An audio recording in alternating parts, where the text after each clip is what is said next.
মাত্র 1 কাপ গুঁড়ো দুধ দিয়ে এতগুলো রসমলাই খুব সফটভাবে বানিয়ে ফেলতে আমার এই রেসিপিটি ফলো করতে পারেন। তার জন্য লাগবে মাত্র 2টা ডিম। ডিম দুটাকে ভালো করে ফেটিয়ে নিতে হবে এবং এর মধ্যে আমরা অ্যাড করে দিব 1 কাপ গুঁড়ো দুধ।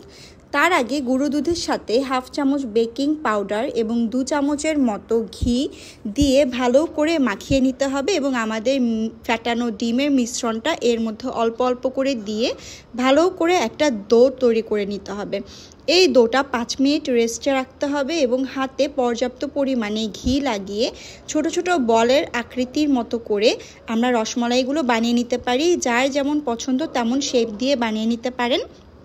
এবার হাঁড়িতে একটা প্যানে আমি 1 লিটার পরিমাণ দুধ গরম করে এর মধ্যে পর্যাপ্ত পরিমাণ লবণ, এলাচি এবং মিষ্টিটাও স্বাদ মতো দিয়ে নিয়েছি।